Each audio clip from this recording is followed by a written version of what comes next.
Hi guys, मैं हूं श्याम सुंदर। नालंदा ग्रुप में आपका स्वागत है। आज हम आपके लिए लेकर आए हैं क्लास 10th की मैथ एक्सरसाइज नंबर 3.2 दो चर वाले रैखिक समीकरण। उसमें पिछले एक्सरसाइज में आपने 3.1 में पढ़ चुका है कि चर और अचर राशियों को कैसे हम व्यवस्थित करते हैं। फिर आज हम 3.2 में आगे बढ़ते हैं। क्वेश्चन नंबर पहला हमारा दिया हुआ है कि कक्षा 10 के 10 विद्यार्थियों ने एक गणित की पहली प्रतियोगिता में भाग लिया। यदि लड़कियों की संख्या लड़कों की संख्या से 4 अधिक हो तो प्रतियोगिता में भाग लिए लड़कों और लड़कियों की संख्या ज्ञात कीजिए। तो ध्यान दीजिए कि जो अज्ञात राशियां हैं उनको हम क्या करेंगे, मान लेंगे। तो आइए हम मान लेते हैं कि माना कक्षा में लड़कों की संख्या कक्षा में लड़कों की संख्या x तथा लड़कियों की संख्या y है। मान लिया हमने कि कक्षा में लड़कों की संख्या x तथा लड़कियों की संख्या y है। अब देखिए कि हमारी शर्त क्या कह रही है, यानी कि प्रथम शर्तानुसार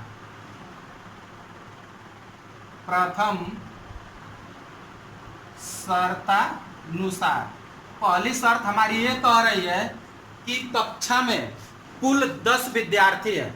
विद्यार्थी का मतलब कि लड़के और लड़कियां दोनों मिलाकर कक्षा में कुल कितने विद्यार्थी हैं, 10 विद्यार्थी हैं। यानी कि अगर हम लड़कों और लड़कियों की संख्या को जोड़ दें तो कक्षा में उपस्थित विद्यार्थियों की संख्या पता चल जाएगी। तो आइए देखते हैं, यानी कि लड़कों की संख्या x है और लड़कियों की संख्या y है।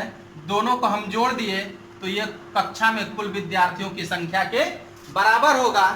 फिर अगला शर्त क्या कह रहा है कि यदि लड़कियों की संख्या लड़कों की संख्या से 4 अधिक हो, यानी कि दूसरी शर्त हमारी ये कह रही है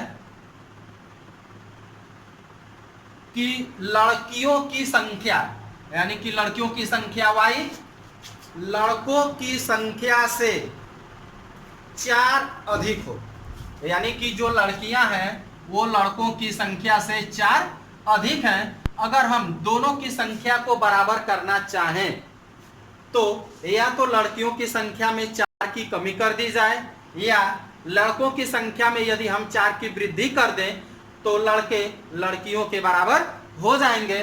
तो आइए हम देखते हैं कि लड़कों की संख्या में 4 की वृद्धि कर देते हैं। इस प्रकार ये हो गया हमारा समीकरण नंबर 2। और इसको क्या करना है कि ग्राफ की सहायता से, यानी कि ग्राफ पेपर पे हल करके हम लड़के और लड़कियों की संख्या को ज्ञात करेंगे। तो आइए देखते हैं। सबसे पहले ग्राफ पे प्रदर्शित करने के लिए हमें निर्देशांकों का बनाना जरूरी है। तो आइए हम समीकरण 1 की सहायता से निर्देशांक बनाते हैं। तो निर्देशांक बनाने के लिए हमें कम से कम हर रेखा के कम से कम 3 निर्देशांक जरूरी है। आइए देखिए, इसमें x हो गया और इसमें y हो गया। समीकरण 1 से हम लिए हैं, तो समीकरण 1 में हम क्या करेंगे कि x बराबर अपने मन से कोई भी संख्या मान लेंगे।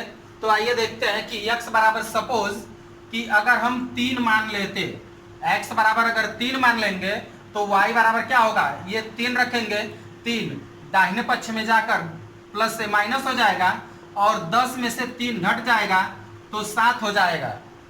इसी प्रकार अगर हम x बराबर 4 मान लें तो y बराबर 6 हो जाएगा। अगर x बराबर 5 मान लें तो y बराबर भी 5 हो जाएगा। अब हम आते हैं समीकरण 2 से। समीकरण 2 की सहायता से हम पुनः इसी तरह का एक निर्देशांक बनाएंगे और फिर दोनों निर्देशांकों को रख कर हम x और y का मान ज्ञात कर लेंगे। तो आइए देखते हैं, आइए समीकरण 2 से। समीकरण 2 में अगर हम x बराबर सपोज अगर 0 मान लें, x बराबर अगर हम 0 मान लें तो y बराबर क्या मिल जाएगा, 4 मिल जाएगा। अगर हम x बराबर -1 मान लेते हैं तो 4 में से 1 घट जाएगा, प्लस का 3 बच जाएगा। और x बराबर अगर हम 2 मान लें, सॉरी -2 मान लें तो y बराबर क्या मिल जाएगा, प्लस का 2 मिल जाएगा। अब इन दोनों निर्देशांकों को हम ग्राफ पे हल करेंगे और ग्राफ पेपर की सहायता से हम कक्षा में लड़के और लड़कियों की संख्या को ज्ञात करेंगे। तो आइए हम देखते हैं ग्राफ पेपर पे। आप देख रहे हैं कि आपके सामने ये ग्राफ बनकर तैयार है। ये हमारा x अक्ष है और ये हमारा y अक्ष है, जिसमें कि ये प्रथम चतुर्थांश होता है, ये द्वितीय चतुर्थांश है, ये तृतीय चतुर्थांश है और ये चतुर्थ चतुर्थांश है। चतुर्थांशों की अगर हम बात करें तो चतुर्थांशों में प्रथम चतुर्थांश में दोनों यानी कि x अक्ष और y अक्ष दोनों धनात्मक होते हैं, जबकि द्वितीय चतुर्थांश में x अक्ष आप देख रहे हैं कि ऋणात्मक है और y अक्ष क्या है, धनात्मक है। यानी कि द्वितीय चतुर्थांश में माइनस और प्लस होते हैं। तृतीय चतुर्थांश में आप देख रहे हैं कि x अक्ष माइनस है और y अक्ष भी आप देख रहे हैं कि यहाँ माइनस है। यानी कि तृतीय चतुर्थांश में हम जो दिखाएंगे वो दोनों माइनस माइनस दिखाएंगे। और चतुर्थ चतुर्थांश की बात करें तो इसमें x अक्ष आप देख रहे हैं कि धनात्मक है और y अक्ष ऋणात्मक है, यानी कि इसमें प्लस और माइनस होते हैं। तो आइए अब इनकी सहायता से हम आपको यहाँ जो निर्देशांक बनाए गए हैं दोनों रेखाओं के या दोनों समीकरणों के, उनको हम ग्राफ पेपर पे प्रदर्शित करते हैं। तो आइए देखिए कि यहाँ हमारा एक बिंदु है 3 और 7। तो x अक्ष पे यहाँ 3 है और y अक्ष पे 7 है। तो 7 आप यहाँ देख रहे हैं, यानी कि दोनों एक दूसरे से जहाँ मिलते हुए प्रतीत होते हैं वही हम मान लेते हैं कि हमारा दिया गया बिंदु क्या है, ये 3 और 7 है। अब आप देख रहे हैं कि 4 और 6 है, तो x अक्ष पे हम 4 जाएंगे और y अक्ष पे 6 जाएंगे। तो ये हमारा एक बिंदु यहाँ मिलता हुआ प्रतीत हो रहा है। दूसरा आप देख रहे हैं कि दोनों बिंदु यानी कि x अक्ष और y अक्ष दोनों 5 पर हैं, तो ये हमारा निर्देशांक हो गया 5 5। तो हम इसको दिखा लेंगे, ये रहा 5 5 और ये था हमारा 4 और 6। अब इन तीनों बिंदुओं से होती हुई हम एक रेखा खींचेंगे। तो आइए देखिए, इन तीनों बिंदुओं को मिलाती हुई एक रेखा खींचा हमने। अब हम समीकरण 2 द्वारा जो प्राप्त निर्देशांक है उसको दिखाएंगे। तो यहाँ दिया है 0 और 4। तो आइए देखिए कि 0 हमारा ये होता है और 4 यानी कि y धनात्मक है तो हमारा यहाँ आएगा, यानी कि हमारा यह एक बिंदु हो गया 0 और 4। फिर -1 और 3, x अक्ष पे -1 तो x अक्ष पे -1 यहाँ है और y अक्ष पे +3 यहाँ है। यानी कि दोनों के सामने जो भी बिंदु रहेगा हम उसको दिखा देंगे। यानी कि ये हो गया हमारा -1 और 3। अब देखते हैं -2 और +2। तो -2 ये रहा और +2 ये है। तो इन बिंदुओं को भी हम मिला देंगे।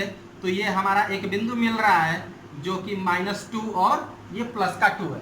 तो इन तीनों बिंदुओं को, एक बिंदु यहाँ, एक बिंदु यहाँ, एक बिंदु यहाँ, यानी कि इन तीनों बिंदुओं को मिलाते हुए हम इसको आगे बढ़ाएंगे और ये जिस भी बिंदु पर दोनों रेखाएं एक दूसरे को प्रतिच्छेद करेंगी वही हमारा आंसर होगा। यानी कि आप देख रहे हैं कि यह जो दूसरे समीकरण द्वारा जो रेखा है और ये पहले समीकरण द्वारा प्राप्त रेखा है, ये दोनों रेखाएं एक दूसरे को बिंदु 3 और 7 पर प्रतिच्छेद कर रही हैं। यानी कि अब इनकी हम अक्षों पे दूरियों को मापेंगे। तो x अक्ष पर जहां प्रतिच्छेद कर रही है वह दूरी हमको 3 इकाई मिल रही है। तो x बराबर 3 हो गया। और देखेंगे कि y अक्ष पे कहाँ ये प्रतिच्छेद कर रही है, तो y अक्ष पे बिंदु 7 पे प्रतिच्छेद कर रही है। तो y का मान हो गया 7। इसका अर्थ ये हुआ कि कक्षा में लड़कों की संख्या 3 है और लड़कियों की संख्या 7। आप इसको क्या करिए कि वीडियो को पुश करिए और तब तक नोट करिए, फिर हम अगला क्वेश्चन आपके सामने। आइए अब हम पहले में क्वेश्चन नंबर दूसरे की बात करते हैं। तो दूसरा क्वेश्चन दिया हुआ है कि 5 पेंसिल तथा 7 कलमों का कुल मूल्य 50 रुपये है, जबकि 7 पेंसिल तथा 5 कलमों का मूल्य 46 रुपये है। तो एक पेंसिल का मूल्य तथा एक कलम का मूल्य ज्ञात कीजिए। तो आइए यहाँ हम मान लेंगे कि माना एक पेंसिल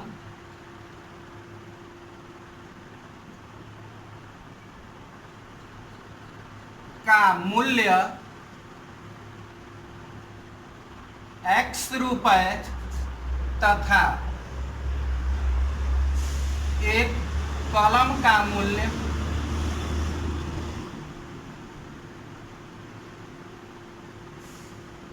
y रुपए है। तो हमारी देखिए, आइए देखिए कि पहली शर्त क्या कह रही है। पहली शर्त हमारी ये कह रही है कि 5 पेंसिल तथा 7 कलमों का मूल्य 50 रुपये है। तो आइए देखिए, एक पेंसिल का मूल्य हमने x रुपये माना है और एक कलम का मूल्य y रुपये।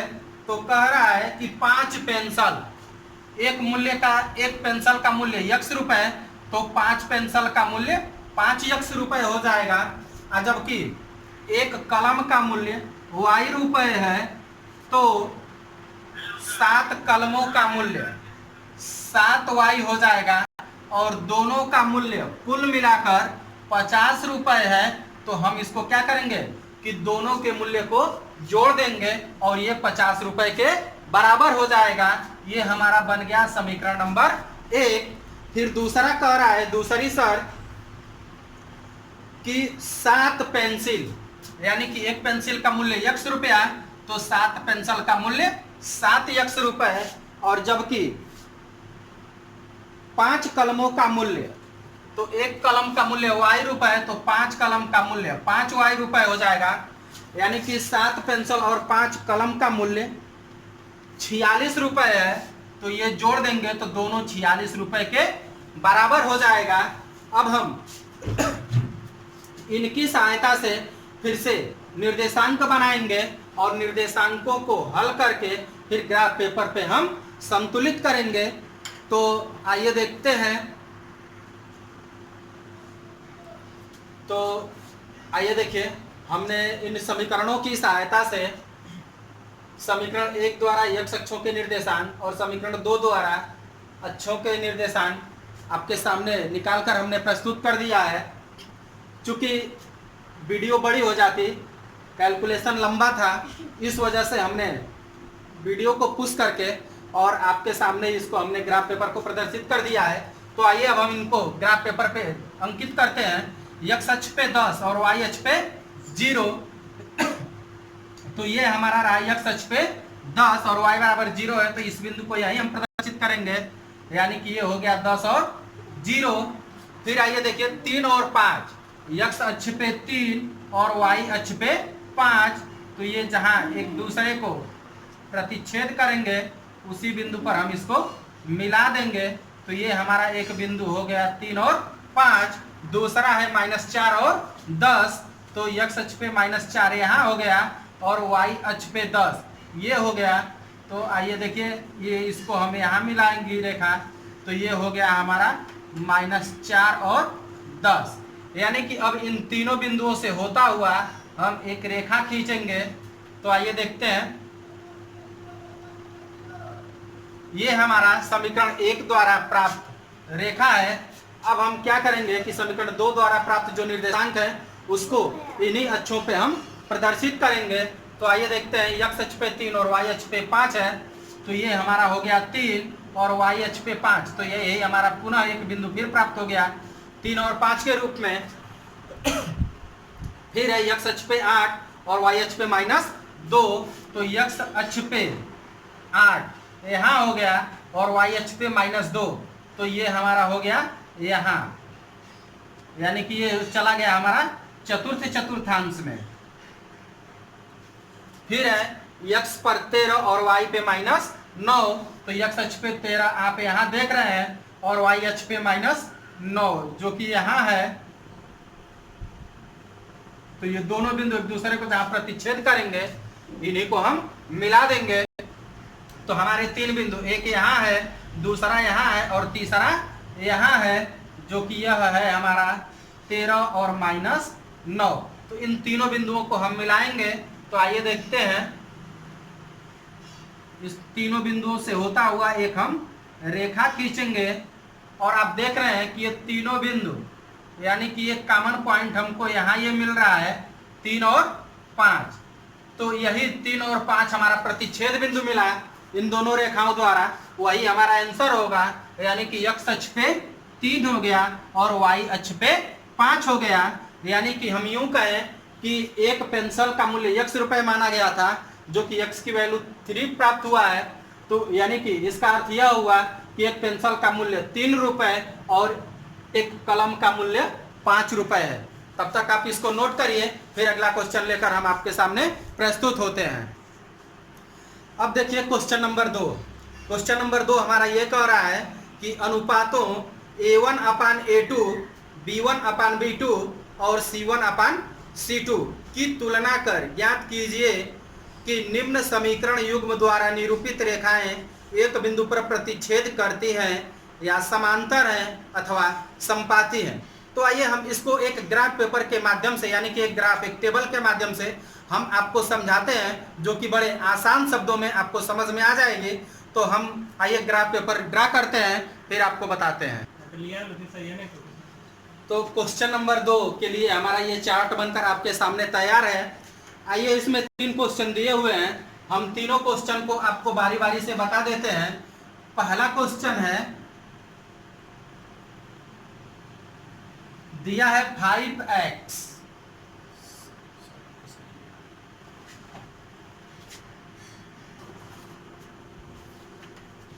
तो आइए देखिए, पहला क्वेश्चन है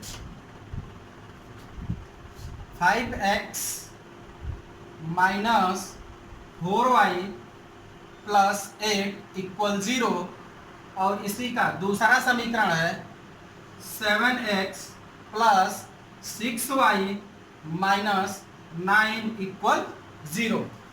तो यहाँ से हम क्या करेंगे कि A1/A2, B1/B2, C1/C2 का मान निकाल लेंगे।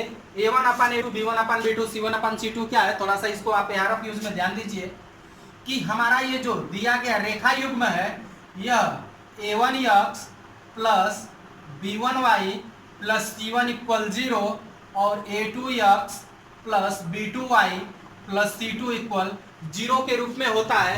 तो x का गुणांक A1 है, y का गुणांक B1 है और C1 एक अचर पद है, जबकि दूसरे समीकरण में x का गुणांक A2 है और y का गुणांक B2 है और C2 एक अचर पद है।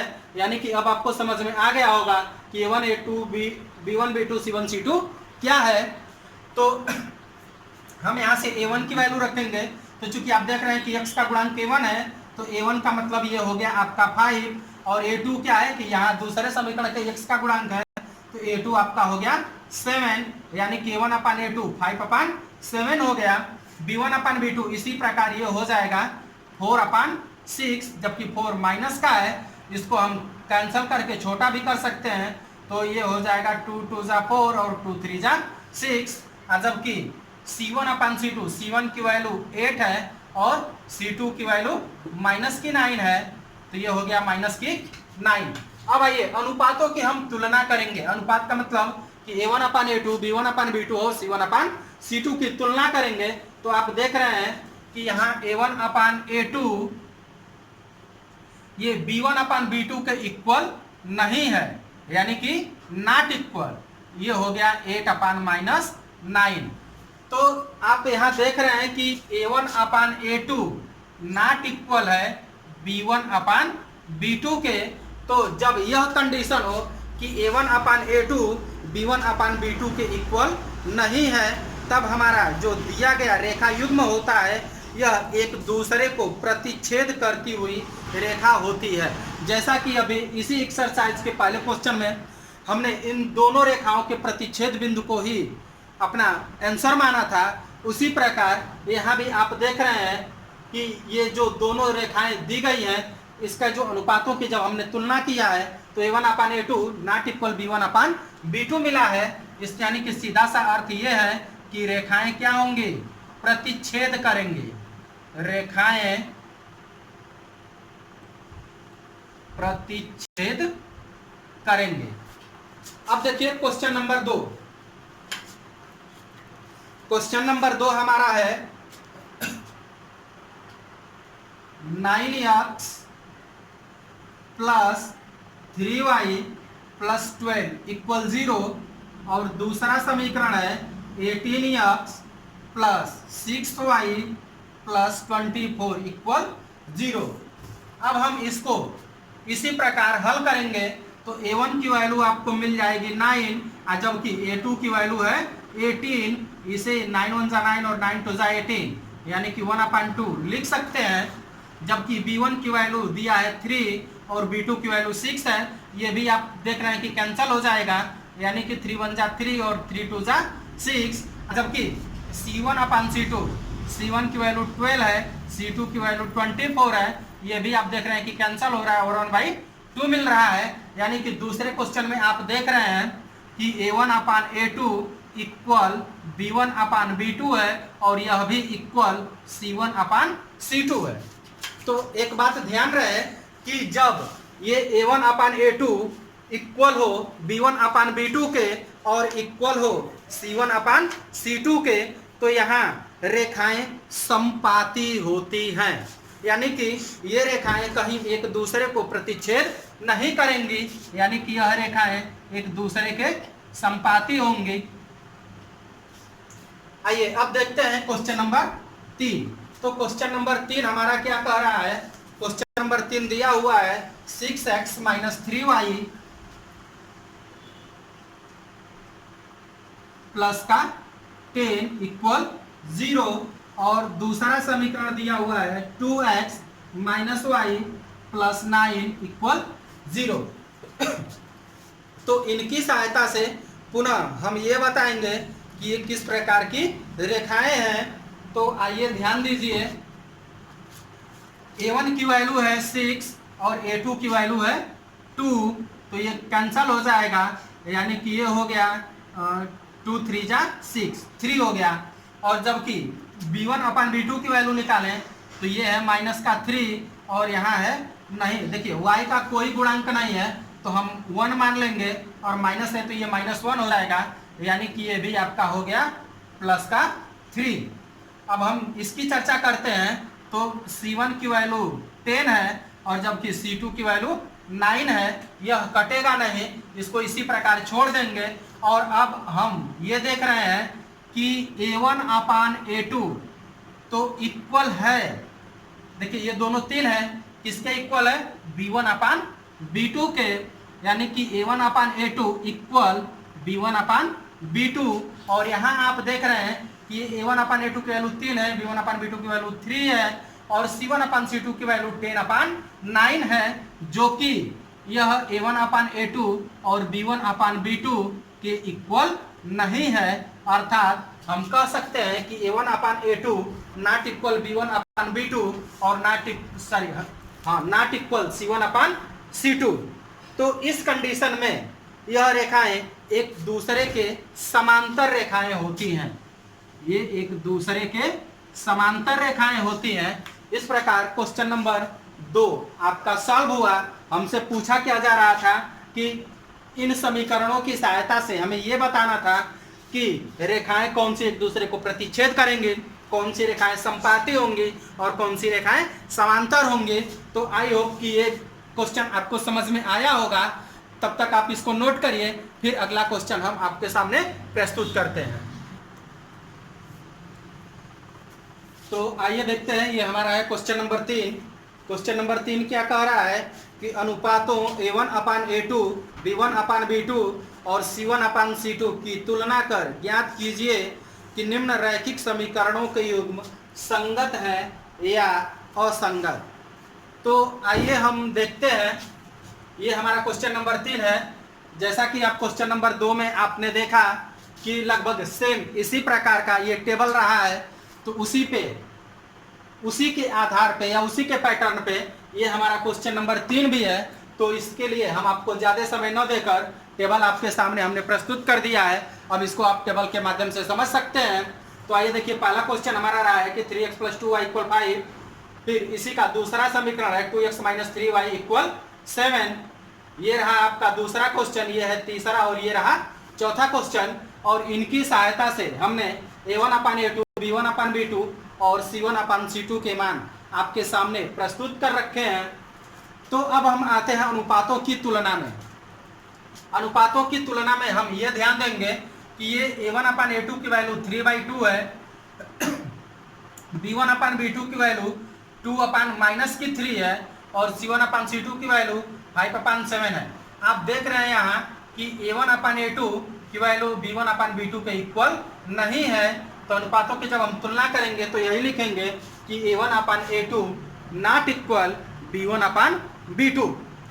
तो जब a1/a2 नॉट इक्वल b1/b2 होगा, जब हम इसका ग्राफीय निरूपण करेंगे, तो पिछले क्वेश्चन में आपको बताया गया है कि यह जो रेखाएं होंगी एक दूसरे को प्रतिच्छेद करेंगी। जहां तक क्वेश्चन नंबर 3 की बात रही, तो यह हमसे बीजगणितीय निरूपण में यह पूछ रहा है कि यह जो रेखाएं हैं ये संगत हैं या असंगत हैं। तो एक बात का हमेशा ध्यान रहे कि जब दिया गया रेखा युग्म a1/a2 नॉट इक्वल b1/b2 के बराबर होगा, तब यह जो रेखाएं होंगे वह संगत होंगे। इसी प्रकार क्वेश्चन नंबर 2 आप ये देख रहे हैं, यहाँ आप ये पा रहे हैं कि a1/a2 इक्वल b1/b2 और ये नॉट इक्वल है c1/c2। तो इसका ग्राफीय निरूपण आप देख रहे हैं कि जब इस प्रकार की कंडीशन होगी तो रेखाएं एक दूसरे के समांतर होंगी, अर्थात ये एक दूसरे को कहीं भी प्रतिच्छेद नहीं करेंगी। और इस प्रकार का जो बीजगणितीय निरूपण होता है वो हमेशा रेखाएं असंगत होती हैं। फिर देखिए क्वेश्चन नंबर 3 के लिए a1/a2, b1/b2, c1/c2 के मान निकाले गए हैं। और यहाँ आप देख रहे हैं कि a1/a2 की वैल्यू 1/6 है, जबकि b1/b2 की वैल्यू -1/6 है, और c1/c2 की वैल्यू 1/2 है। तो आप पा ये रहे हैं कि a1/a2 नॉट इक्वल b1/b2। ग्राफीय निरूपण की बात करेंगे तो ये रेखाएं एक दूसरे को प्रतिच्छेद करेंगी, और जब एक दूसरे को प्रतिच्छेद करेंगी तो रेखाएं संगत होंगी। अब हम क्वेश्चन नंबर 4 की बात करते हैं। क्वेश्चन नंबर 4 ये आपका दिया हुआ है, इनकी सहायता से हमने a1/a2, b1/b2 और c1/c2 का मान निकाल रखा है। हम ये देख रहे हैं कि a1/a2 का मान b1/b2 के इक्वल है, और b1/b2 का मान c1/c2 के इक्वल है। इस कंडीशन में जो रेखाएं होंगी एक दूसरे के संपाती होंगी, और इनका युग्म जो होगा यह आश्रित युग्म होगा। और एक बात हमेशा यह ध्यान रहे कि जब रेखाएं एक दूसरे के संपाती होंगी और आश्रित युग्म होगा तो यह सदैव संगत भी होता है। फिर अगले क्वेश्चन को हम आपके सामने प्रस्तुत करते हैं, तब तक आप इसको नोट करिए।